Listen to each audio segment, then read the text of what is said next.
Welcome back, everybody. It's Tuesday, April 8th, 2025. Among the Alabamians born on this date in 1977, computer engineer Mark Spencer of Auburn. For those of you who've used the Pigeon instant messaging client, Spencer did the original programming back when it was called Game. And congratulations to the University of Florida men's basketball team and its fans. We're always very kind to Gator fans here on down in Alabama, as many of you know, but today especially, we hope they enjoy their traditional celebratory cow tipping parties in Gainesville and Wood Spring for their Bartles and James and pickled pig knuckles if I hadn't blown my pool so badly this year. Today, we'll have business and economics reporter William Thornton on to talk about the Trump tariffs and what Alabama businesses are saying and thinking and might be facing. First, let's talk about typical home values, a big space military contract, and a Buffalo Rock deal. It's a money show today. Neil Cavuto, eat your heart out. I'm Mike Morgan, and we're down in Alabama.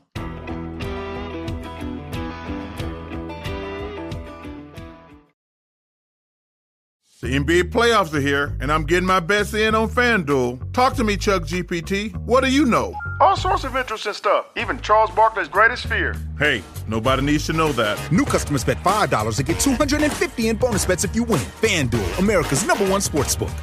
21 plus and present in Virginia. Must be first online real money wager. $5 deposit required. Bonus issued is non-withdrawable bonus bets that expires 7 days after receipt. Restrictions apply. See full terms at FanDuel.com/sportsbook. Gambling problem? Call 1-800-GAMBLER.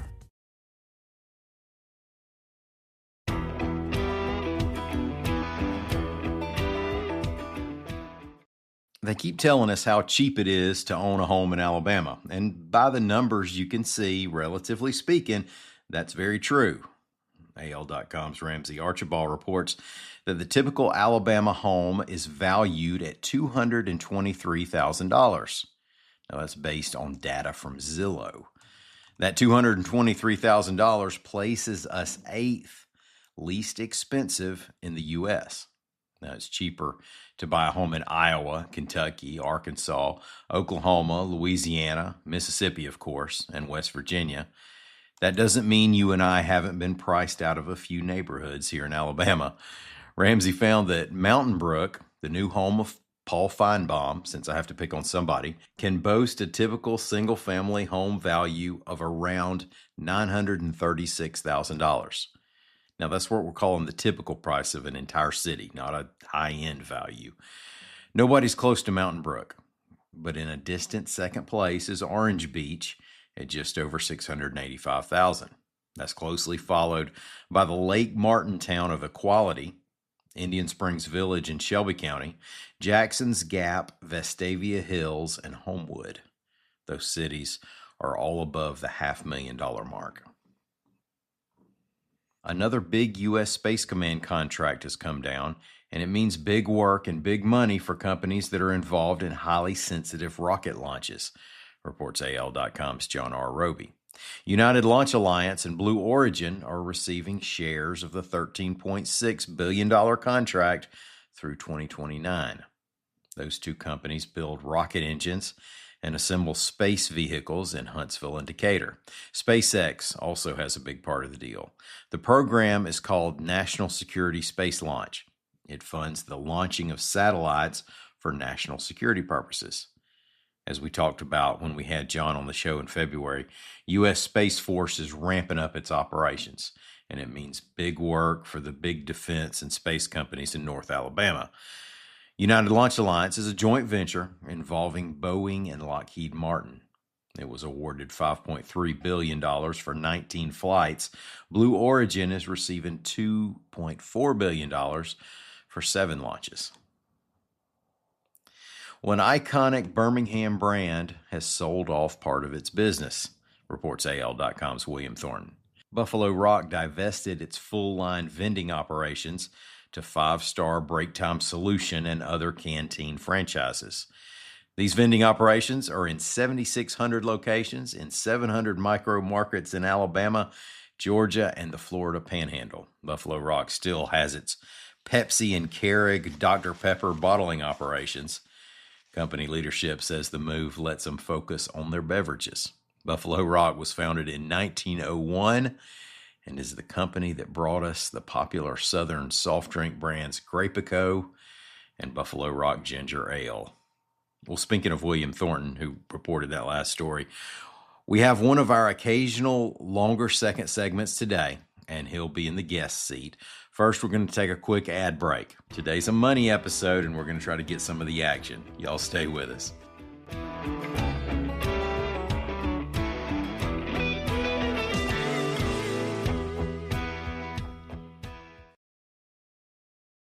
The spirit of innovation is deeply ingrained in America, and Google is helping Americans innovate in ways both big and small.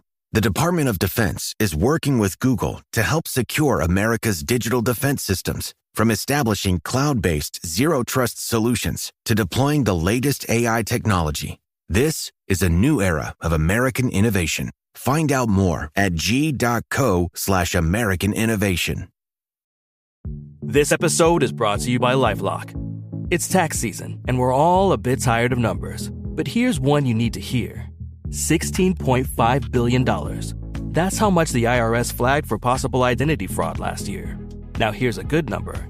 100 million. That's how many data points LifeLock monitors every second. If your identity is stolen, they'll fix it. Guaranteed. Save up to 40% your first year at LifeLock.com/podcast. Terms apply.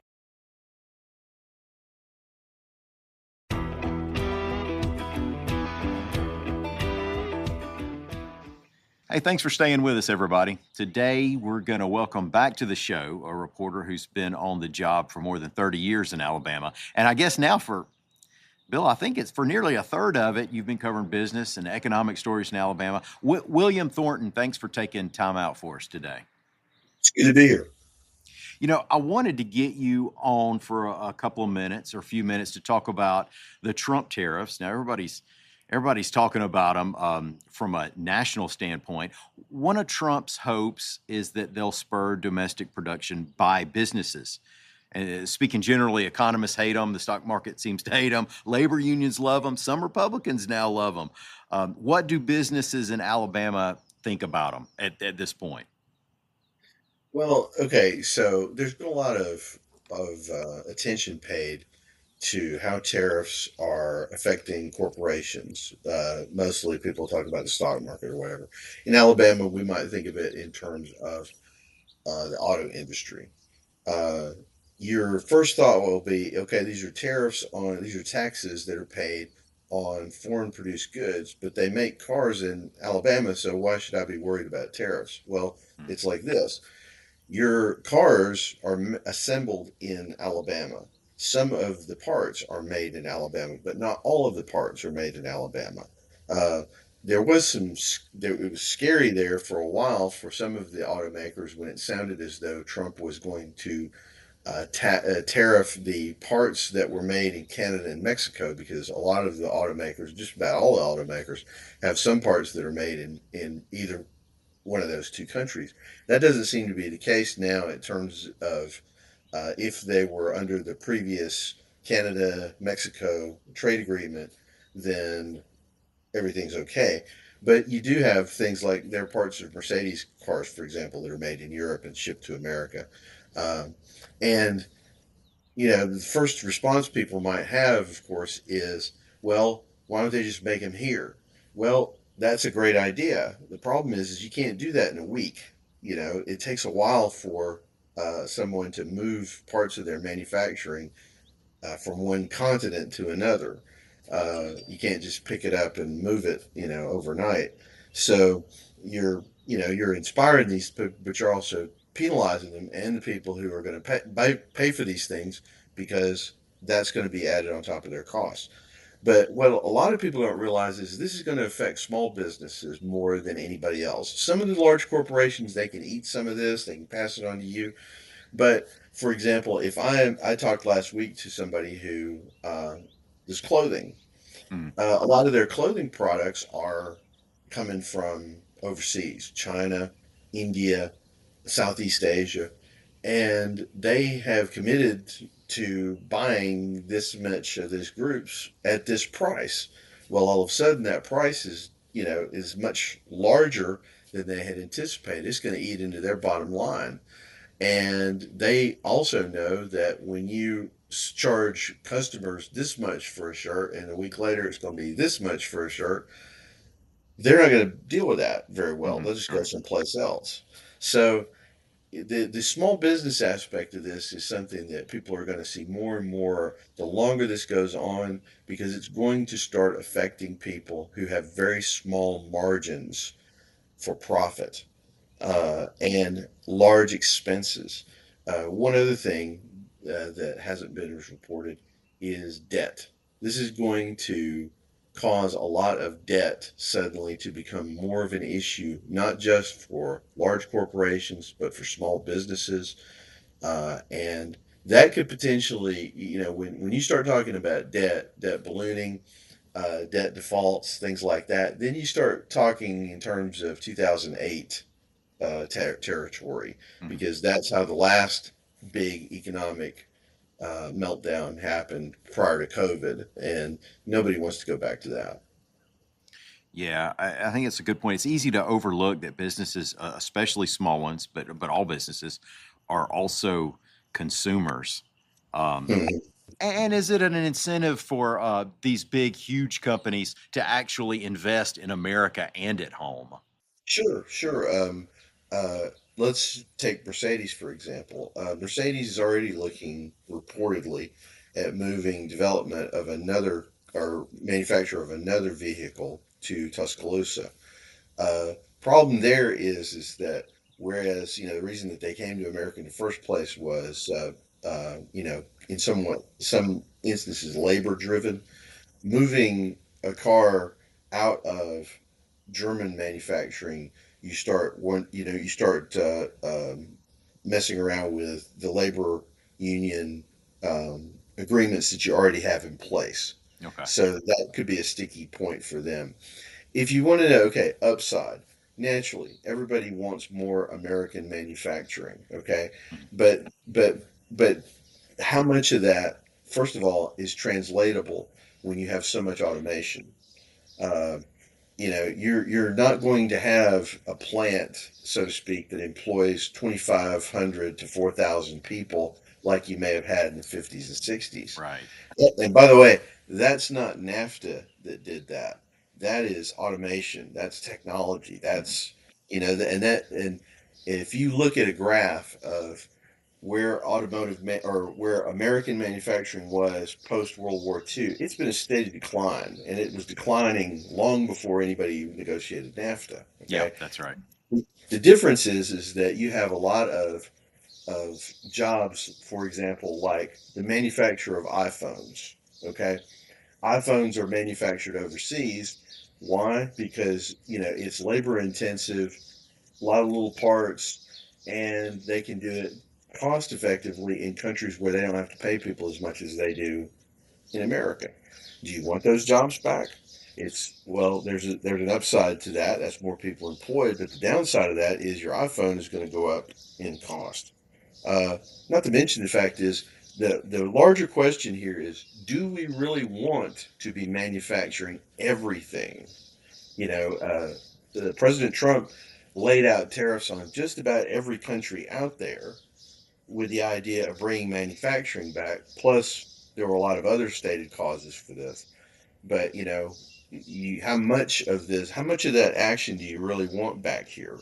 Is it better to have certain things that are manufactured in other countries? That's a question that I think we're going to be wrestling with the longer this goes on.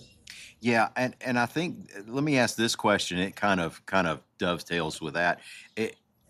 Another thing that's easy to forget is that importing goods is an American industry. I mean, you might produce a t-shirt in Mexico, but that means somebody has to drive the truck from the port to the warehouse in the Mhm, US. Now that's a mhm. real simplistic, just pick the obvious job, but we have a port of Mobile that does a lot of business. I can imagine the importing business is pretty nervous right now. Let's just recap for a second here, okay? President Trump took office on January 20th. About a week after, I remember listening to an economist talk about the projection that we're going to have maybe 2.5% growth for the entire economy this year, uh, dependent upon inflation. And the idea of inflation being a lot more persistent maybe than people really wanted to admit. Okay, and the idea was is that Trump had talked about tariffs, but he was talking about tariffs in terms of perhaps negotiating, using them as a negotiating tool. This Mm. is not a negotiating tool. Okay, Yeah. last week when President Trump or put these tariffs out, there was no proposal, there was no discussion. This is what's going to happen, and it's happening all across the board to all of these nations. Okay, so the market is still dealing with the shock, first of all, of how much there are, and secondly, the unknown ramifications of it. So that's happening in every industry and in every sector of the economy right now. So what does it mean for imports? Nobody knows. What does it mean for exports? Nobody knows because we have never had a situation like this before in American history. All right. Uh, and the economy is so global that when you put out all this kind of tariffs over all of these nations, not knowing necessarily how they're going to react. They're going to retaliate. Some of them are. Some of them are going to negotiate. Some of them are still kind of hanging back, going, "Okay, do you really mean this, or are you trying to get me to the table?" So we're still in the very early stages of this. Nobody really knows where this is going to go. It has sounded to me like best case scenario is somehow this causes every country to renegotiate and to get rid of tariffs, and it helps their own countries probably Yeah, more than it helps us.